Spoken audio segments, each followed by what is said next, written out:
नमस्ते बच्चों, आपका एक बार फिर स्वागत है इस नवीं कक्षा के वीडियो में। हिंदी लोक भारती पाठ का नाम डॉक्टर का अपहरण, एक काल्पनिक विज्ञान कथा, रचनाकार डॉक्टर हरिकृष्ण देवसरे जी। बच्चों, निर्देशों का पालन कीजिए ताकि कोई समस्या ना हो और फिर हम आगे बढ़ते हैं। बच्चों, अभी तक हमने देखा कि डॉक्टर का अपहरण हो चुका है। डॉक्टर हरिकृष्ण देवसरे ने बहुत ही बेहतरीन एक अलग तरीके की रोचक कहानी लिखी है, विज्ञान कथा, जिसमें विज्ञान के बारे में, विज्ञान के ज़रिए और पृथ्वी के हालातों पर एक ज़ोरदार कहानी लिखी है। हालांकि सस्पेंस अभी ख़त्म नहीं हुआ है, लेकिन उसके पहले मैं आपको एक बात बता दूं जो इस पाठ से संबंधित है। बच्चों, ऐसा है कि विज्ञान के विकास से होने वाली औद्योगिक उन्नति किसी भी देश के लिए आवश्यक है। मतलब हम चाहते हैं कि इंडस्ट्रीज़ वगैरह सब हों, विज्ञान का विकास हो, उसकी वजह से इंडस्ट्री लगे, लोगों को रोज़गार मिले। परंतु इसका अंधाधुंध विकास, मतलब लगातार बिना सोचे समझे, धड़ाधड़, बिना किसी योजना के अंधाधुंध विकास सराहनीय नहीं कहा जा सकता। इससे मशीनों की संख्या बढ़ती है और बढ़ती मशीनों के कारण, बढ़ते प्रदूषण के कारण उसके प्रभाव से जनजीवन त्रस्त हो जाता है। प्रस्तुत कथा में लेखक ने एक ऐसे ही काल्पनिक ग्रह के लोगों के माध्यम से इस समस्या से अवगत कराने का प्रयास किया है। काल्पनिक ग्रह। बच्चों, इसके पहले कि हम आगे बढ़ें, डॉक्टर भटनागर जी का अपहरण हो चुका था। कई महीनों के बाद एक बार फिर वो लौटे हैं, लेकिन इस बार खुद से नहीं, सीढ़ी की आवाज़ में। और जैसे ही सीढ़ी में उनकी आवाज़ निकली, जहाँ सब लोग उम्मीद खो चुके थे, वहाँ सीढ़ी ने एक नई उम्मीद जगाई। बट उस आवाज़ में क्या था, उस आवाज़ को सुनकर सब हैरान हो गए। उसी को आगे हम पढ़ाएंगे और देखेंगे कि डॉक्टर भटनागर के साथ क्या हुआ।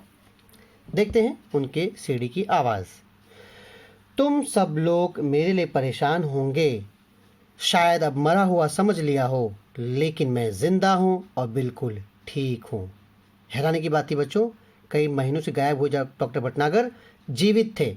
बहुत खुशी की बात थी ये, लेकिन कहाँ थे? तुम लोगों से कई करोड़ मील दूर में एक अन्य सौर मंडल के ग्रह पर हूँ। ये हैरानी वाली बात थी। कई करोड़ मील दूर एक अन्य सौरमंडल के ग्रह पर, जहां हमने ये कभी सोचा ही नहीं कि हमारे अलावा भी कहीं जीवन है, या फिर हम अनुमान लगाते रहे लेकिन इस तथ्य को हम वेरीफाई नहीं कर सके हैं। वहां डॉक्टर भटनागर कह रहे हैं कि वो किसी और सौरमंडल के किसी ग्रह पर हैं। हम धरती वाले सोचते हैं कि शायद दुनिया में जो कुछ है वह हम ही हैं, लेकिन इस ब्रह्मांड में तो हमारे सूर्य जैसे न जाने कितने सूर्य हैं और सभी के अपने अपने ग्रह हैं। बच्चों, ये बात तो सत्य है। ये यूनिवर्स, ये ब्रह्मांड कितना बड़ा है, इसका अनुमान हम नहीं लगा सकते, हमारी गिनती वहाँ तक नहीं पहुँचती। इस ब्रह्मांड में, इस यूनिवर्स के एक हिस्से में आकाशगंगा है, गैलेक्सी कहते हैं जिसे हम। उस गैलेक्सी में एक छोटे से हिस्से में हमारा सौरमंडल है, और उस सौरमंडल के 8-9 प्लैनेट जो हम जानते हैं, जिसका केंद्र बिंदु सूर्य है और उसके आगे पीछे 8-9 ग्रह हैं। कभी लोग 8 कहते हैं, कभी लोग 9 कहते हैं, क्योंकि वो नए ग्रह के बारे में लोग कहते हैं है या नहीं है, जो भी है। तो वो ग्रह, इतने से में हमारी दुनिया ख़त्म हो जाती है, हमको पता नहीं चलता कि आगे हम तो अपने ही ग्रह से बाहर नहीं निकल पाए हैं अब तक। तो बाकी सौरमंडल और बाकी जगह जाना तो असंभव है, लेकिन यहाँ पे डॉक्टर भटनागर कह रहे हैं कि जिंदा है, किसी और ग्रह पे है। सोचने वाली बात है। आगे उन्होंने कहा, उन ग्रहों पर दुनिया बसी है और हमसे वे लोग कई गुना ज़्यादा उन्नतिशील हैं। अच्छा बच्चों, फिल्मों में तो आपने देखा ही है किस तरह से दूसरे ग्रह के वासी होते हैं, जिसको हम लोग क्या कहते हैं, दूसरे ग्रह के वासियों को। आपने तो, हमने देखा वो अभी एवेंजर सीरीज़ भी आई थी, जिसमें आपके एसगार्ड के वासी थॉर हैं, टाइटन ग्रह से आपके थैनोस हैं, हमारे ग्रह से कितने सारे बड़े बड़े महारथी हैं। बट खैर, कल्पना इस्तेमाल करके लेखक और कहानीकार और उसके बाद फिर डायरेक्टर, निर्देशक ने अच्छी फिल्म बनाई थी। तो उसी तरह से यहाँ पे भी अनुमान लगाई जा रही है। डॉक्टर हरिकृष्ण देवसरे ने कहानी बनाई है, तो अनुमान लगाया है कि एक उन्नतिशील देश, यानी हमसे भी बहुत आगे प्रगतिशील देश है। मुझे यहाँ आकर अपने परिवार, मित्रों, देश और पृथ्वी से दूर का दुख तो बहुत हुआ, लेकिन इस बात की खुशी है कि मेरा यह भ्रम जाता रहा कि दुनिया में सिर्फ हम ही हैं। ओह, भटनागर जी को एक जगह दुख तो है, लेकिन दूसरी खुशी भी है कि उनकी गलतफहमी दूर हो गई है कि हम अकेले हैं, इस ब्रह्मांड में और भी होंगे बच्चों, शायद होंगे, लेकिन हमारे पास उसकी सत्यता प्रमाण करने का कोई साधन अभी तक तो नहीं है। खैर, मुझे उम्मीद है कि पृथ्वी के लोग मेरी इस बात से कुछ सबक लेंगे। ओके, ठीक है।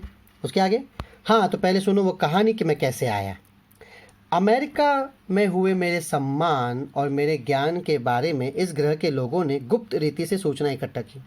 डॉक्टर भटनागर कितने प्रसिद्ध हैं बच्चों कि देखिए अमेरिका तक में उनका सम्मान हुआ और ये जानकारी जो है दूसरे ग्रह के इन लोगों को मिली। ये तभी से मेरा अपहरण करने की योजना बना रहे थे। उस रात को जब मैं बाहर आया तब एक आदमी ने मुझे बाहर खड़ी सवारी पर चलने का इशारा किया। मैं अपने सहज भाव से आगे बढ़ा क्योंकि ऐसे आते रहते थे पेशेंट, लेकिन उस विचित्र यान को देखकर चौंक पड़ा। वो एक यान था जो किसी और प्लानिट से आया था। इसके पहले कि मैं कोई विरोध करता या भागने की कोशिश करता, 3 लोगों की मजबूत बाहों ने मुझे जकड़ लिया। तो बच्चों वो जो टायर के निशान थे असल में उस यान के टायरों के निशान थे, जो भी है, जिसके निशान सड़क पर और फुटपाथ पर भी थे, यानी कितने बड़े होंगे। तो 3 लोगों की मजबूत बाहों ने मुझे जकड़ कर यान के अंदर डाल दिया और यान तेजी से घूमकर सूं सूं की आवाज़ करता हुआ आसमान में उड़ गया। घबराहट के कारण मैं बेहोश हो गया। होना ही था, एक ऐसा यान जो कभी देखा नहीं, एक अजनबी लोग जो उनको पकड़ के ले जा रहे हैं और सीधे वो तो डॉक्टर बेहोश हो गए। और जब मुझे होश आया तो वो यान इस ग्रह पर पहुंच चुका था। मुझे एक विशेष किस्म का प्लास्टिक सूट पहनाया गया ताकि मैं ग्रह के वातावरण के अनुकूल रह सकूं। हर ग्रह का वातावरण अलग होता है बच्चों, हर ग्रह का। ये तो दूसरे ग्रह की बात हो रही, दूसरे सौरमंडल के दूसरे ग्रह की, लेकिन हमारे सौरमंडल के अपने ग्रह जैसे पृथ्वी के नज़दीक होने के कारण मर्क्यूरी, बुध ग्रह जो है बहुत गर्म है और उससे काफ़ी दूर होने के कारण जुपिटर या फिर गुरु ग्रह ये काफ़ी दूर हैं तो काफ़ी ठंडे हैं। हमारा पृथ्वी थोड़ा सा बीच में है, इसलिए हम ना ज़्यादा गर्म है ना ठंडे हैं, बच जाते हैं, इसलिए यहाँ पे जीवन भी है।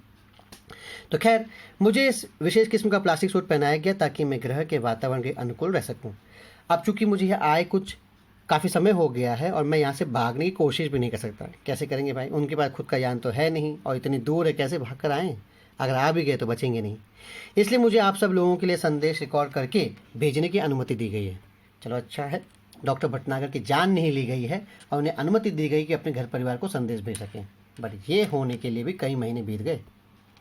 आगे बच्चों, इस ग्रह का नाम बड़ा विचित्र सा है। यहाँ के लोग विज्ञान में बहुत आगे बढ़ गए हैं। इनके पास ऐसे यान हैं कि ये एक सौर मंडल से दूसरे तक आसानी से आ जा सकते हैं। मानना पड़ेगा बच्चों, ऐसा ग्रह जो बहुत डेवलप्ड है, विकसित है।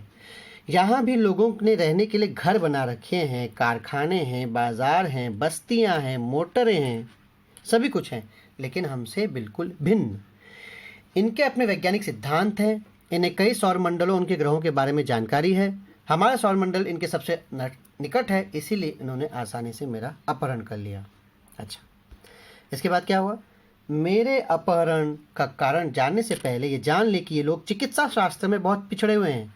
चिकित्सा शास्त्र बच्चों यानी मेडिकल की फील्ड में बहुत पिछड़े हुए हैं।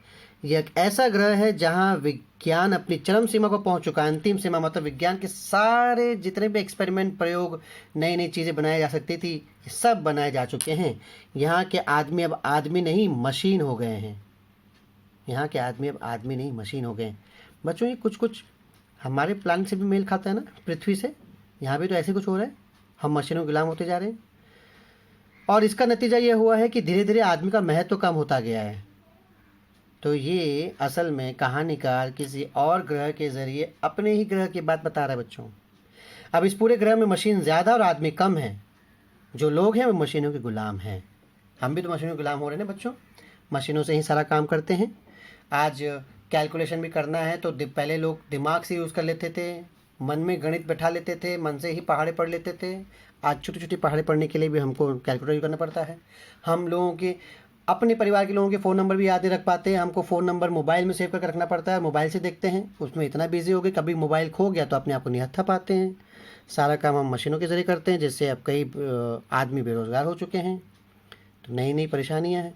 यहाँ पे भी ऐसे ही है, जो लोग हैं मशीनों के गुलाम हैं। दूसरी ओर यहाँ के लोगों को एक विचित्र तरह का सड़न रोग होने लगा है। सड़न यानी शरीर सड़ने लगता है। शरीर का कोई अंग अचानक सड़ना शुरू हो जाता है और फिर वह आदमी मर जाता है। इस रोग का इलाज इन्हें अब तक नहीं मालूम हो सका, लेकिन इस रोग का कारण वे मशीनें ही हैं जो इन्हें नाकारा बनाए हुए हैं। नाकारा यानी फालतू, क्योंकि अब सारा काम मशीन करता है ना, तो आदमी अपने आप से एकदम अपने शारीरिक बल से एकदम कमज़ोर हो चुका है। बच्चों देखो ऐसा है, इस ज़माने में जब कोविड कोरोना जैसा रोग फैला हुआ है। आप खुद देखिए, हम वैज्ञानिक रूप में कितना आगे बढ़ रहे हैं। पूरी दुनिया, मैं हर देश की बात कर रहा हूँ, अमेरिका, चाइना, जापान, भारत, विज्ञान में हम कितने आगे बढ़ चुके हैं। लेकिन आज एक कोरोना ने सबको घर में बंद कर दिया, क्योंकि इसका इलाज हमारे पास नहीं है। चिकित्सा शास्त्र में हम फेल हो गए हैं, पीछे हो गए हैं। सेम यही स्थिति यहाँ है। क्यों ऐसा हुआ? यहाँ के वैज्ञानिकों ने मेरे बारे में सुना, उन्होंने सोचा कि क्यों ना मुझे यहाँ बुलाया जाए, तब कोई ऐसी तरकीब सोची जाए कि सड़ा हुआ अंग काट कर उसके स्थान पर दूसरा अंग लगा दिया जाए। ओके, बस इसी कारण मेरा अपहरण हुआ। आज मैं यहाँ बैठकर सोच रहा हूँ कि हमारी पृथ्वी पर भी विज्ञान तेजी से उन्नति कर रहा है। उद्योगों के विकास से मशीनों की संख्या बढ़ रही है और मशीनों कारखानों से वातावरण दूषित हो रहा है। ये कोई और ग्रह नहीं बच्चों, ये हमारा ही ग्रह है। इस ग्रह को हम बुरी तरह से प्रताड़ित कर रहे हैं, परेशान कर रहे हैं और प्रदूषित कर रहे हैं। और तो और जो इस प्रदूषण से हमको बचाए, वन, जंगल, ज़मीन, उसे भी हम नष्ट कर रहे हैं। ये सबसे बड़ी बात है। जानवर, पानी, नदी, सब उसे भी हम दूषित कर रहे हैं। वह सब अगर जारी रहा और ज़्यादा मात्रा में हुआ तो पृथ्वी पर भी ऐसे ही दिन आने में देर नहीं लगेगी। ये पाठ बच्चों लेखक ने चाहे जब लिखा हो, लेकिन आज सच साबित हो रहा है। कोरोना ने इस देश दुनिया को पूरी तरह से जकड़ लिया है और देर नहीं लगेगी, असल में नहीं हुई, आ गया वो वक्त, आ गया। आज भी पृथ्वी पर कैंसर, दिल की बीमारियां, तनाव के कारण होने वाली बीमारियां, ब्लड शुगर, और अगर इसमें मैं नया ऐड करूं, कोरोना, कोविड-19 उस भविष्य का संकेत है। बच्चों देखो, हमको बहुत कुछ सीखने की ज़रूरत है। हमको बचाना होगा इस धरती को, धरती पे फैलने वाले प्रदूषण को, क्योंकि अगर इसको हमने नहीं रोका तो हम अपने आप को भी नष्ट होने से नहीं रोक पाएंगे। इस ग्रह के लोग इन सभी मुसीबतों से गुजर चुके हैं, लेकिन इस पर ध्यान नहीं दिया। अब स्थिति यह है कि अगर तुरंत कोई उपाय न किया गया तो शायद यहाँ से इंसानों का नामो निशान मिट जाएगा। बस यहाँ होंगी ऊंची इमारतें, बड़े बड़े कारखाने, चिमनियाँ और दैत्याकार यानी बहुत बड़ी बड़ी मशीनें। बस मशीनों का राज होगा, इंसान नहीं रहेंगे, बीमारियों से मर जाएंगे। बच्चों, हमको संभालना होगा। इस देश, दुनिया, वातावरण, पर्यावरण की रक्षा करनी होगी। 5 जून को पर्यावरण दिवस मनाते हैं। एक दिन पर्यावरण दिवस मनाने से नहीं चलेगा, हमारा हर दिन पर्यावरण दिवस होना चाहिए। हमको हर वो काम करना चाहिए जिससे पर्यावरण की रक्षा हो। आगे बच्चों, आप सोच रहे होंगे कि जो देश विज्ञान में इतना आगे बढ़ चुका है वो चिकित्सा शास्त्र में कैसे पीछे रह गया। ओके, इसका कारण ये रहा कि यहाँ के निवासियों का शरीर बहुत मजबूत होता है। उसकी ऊपरी चमड़ी मोटे प्लास्टिक जैसे पदार्थ की बनी होती है। इस पर हवा, पानी, मिट्टी का कोई असर नहीं होता। हाँ, जब ये बच्चे रहते हैं तब अवश्य ये चमड़ी नरम रहती है, लेकिन बाद में धीरे धीरे वो सख्त हो जाती है। तो लेखक वहाँ का ये अंदाज़ा बता रहे हैं कि ऐसा हुआ है वहाँ पर, उस ग्रह में। ये सब यहाँ की जलवायु का प्रभाव है। यहाँ लोग बीमार ही नहीं पड़ते, इसलिए उन्हें चिकित्सा की ज़रूरत ही नहीं पड़ती। और जब किसी चीज़ की ज़रूरत न हो तो भला उस बारे में कोई कैसे सोचे। अगर सोचा होता तो शायद पहले से ही दवाइयाँ बनाई होती, लेकिन इन्होंने सोचा ही नहीं, कभी कुछ हुआ ही नहीं। इसी कारण ये लोग चिकित्सा शास्त्र में पीछे रह गए, किंतु अब इन पर अचानक मुसीबत आ गई है। मैंने सड़न रोग का अध्ययन कर लिया है और इनके शरीर की बनावट का भी, किंतु समस्या यह है कि पृथ्वी के चिकित्सा सिद्धांतों को यहाँ लागू नहीं किया जा सकता, क्योंकि पृथ्वी पर बनी हुई दवाएं अलग होती हैं, यहाँ के लोग अलग होते हैं, वहाँ के ग्रह के लोग अलग हैं, उनकी दवाइयाँ भी अलग होनी होंगी। फिर भी कोशिश कर रहा हूँ। इस घातक रोग के इलाज के लिए दवाएं बनाना है, अंग प्रत्यारोपण के लिए दवाएं तथा आवश्यक साज सामान बनवाना है। ये काम अकेले मेरे लिए कर पाना संभव नहीं है और मेरा छुटकारा भी यहाँ से तभी होगा जब मैं इन्हें इस मुसीबत से बचने का रास्ता बता सकूं। इसलिए अब ये लोग योजना बना रहे हैं कि मेरी सहायता के लिए पृथ्वी से कुछ और वैज्ञानिकों और डॉक्टरों को लाया जाए। मैं उनकी बात से सहमत नहीं हूँ। मैं तो चाहता हूँ कि ये लोग स्वयं ही सारी बातें सीख लें और अपना इलाज अपने आप करें। हमको भी अपना इलाज अपने आप करना होगा बच्चों, हमें भी सीखना होगा। उसके लिए ये अभी तैयार नहीं है, उस ग्रह के लोग तैयार नहीं हैं, लेकिन कहानी को सुनने के बाद और आज कोरोना का असर देखने के बाद हमको तो तैयारी कर लेनी चाहिए। यही कारण है कि अब ये बात गुप्त रखी जा रही है कि पृथ्वी से कब और कितने डॉक्टरों और वैज्ञानिकों का अपहरण करके यहाँ लाया जाएगा। यानी डॉक्टर भटनागर का तो अपहरण हुआ ही, अब बाकी लोग भी अपहरित होने वाले हैं। जो भी हो, अब अगर मैं सही सलामत वापस पृथ्वी पर आना चाहूँ तो अपनी इच्छा के अनुसार ही आ सकता हूँ। माफ़ करना, इनकी इच्छा के अनुसार आ सकता हूँ। इसलिए इनसे विरोध मोड़ लेना ठीक नहीं होगा। फिलहाल ये कहना कठिन है कि मैं कब आ सकूँगा, आप लोग घबराएं नहीं, मुझे यहाँ कोई कष्ट नहीं है, बस मेरे आने तक आप यही समझें कि मैं इस समय विदेश यात्रा पर हूँ। डॉक्टर भटनागर के रिकॉर्ड किए संदेश को सुनकर सभी चकित थे। कितना बड़ा रहस्य उद्घाटन हुआ था आज के लिए और भविष्य के लिए। डॉक्टर भटनागर के अपहरण ने बता दिया था पृथ्वीवासियों को कि हे पृथ्वीवासियों, आपके साथ भी ऐसी मुसीबत आ सकती है। विज्ञान में आगे बढ़ना, चिकित्सा शास्त्र में पीछे रहना, धरती पर्यावरण का नुकसान करना, ये हमारे भविष्य के लिए अच्छा नहीं है।